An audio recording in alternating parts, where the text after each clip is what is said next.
নমস্কার বন্ধুরা, secret gardener চ্যানেলে সবাইকে স্বাগত।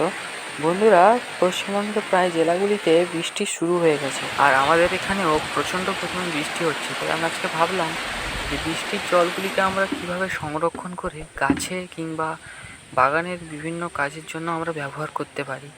তাই আজকের এই ভিডিওতে দেখাবো কিভাবে বৃষ্টির জলকে সংরক্ষণ করে আমরা বাড়ির বিভিন্ন কাজ কিংবা আমরা বাগানের যে সকল গাছগুলিকে আমরা দিতে পারি। তো প্রথমে আমি দুটো বালতি নিয়ে নিয়েছি এবং ছাদ থেকে দেখতে পাচ্ছেন বন্ধুরা, খুব বৃষ্টি হয়েছে, তার ফলে ছাদ থেকে জলগুলো পাইপের সাহায্যে নিচে পড়ে যাচ্ছে। তাই আমি এই জলটিকে নষ্ট না করে একটি বালতিতে ভরে নেব।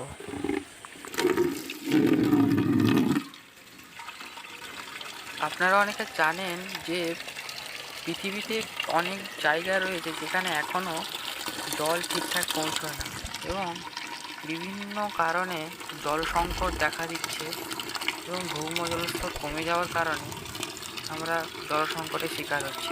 তাই বন্ধুরা, বৃষ্টির জল যদি আমরা ধরে রেখে বিভিন্ন গাছ কিংবা আমরা অন্যান্য বাড়ির কাজে যদি ব্যবহার করতে পারি, তাহলে অনেকটা জল অপচয় কমবে এবং জলের কাজটাও হয়ে যাবে। তাই আমি এই বৃষ্টির জলটিকে বালতিতে ধরে রেখে দিব।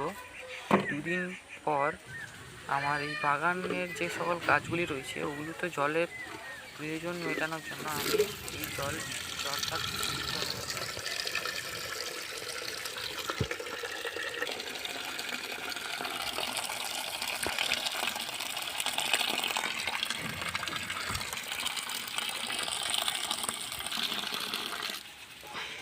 দুটো বালতিতে আমি জল নিয়ে নিয়েছি এবং এই বালতি জলগুলোকে আমি এখন নিচে নিয়ে চলে যাব, যেখানে আমার গাছের চারাগুলি রয়েছে ওখানে নিয়ে চলে যাব, যাতে পরবর্তীকালে জল যখন আমি গাছে দেব তখন এই বৃষ্টির জলগুলিকে আমি গাছে দিতে পারি।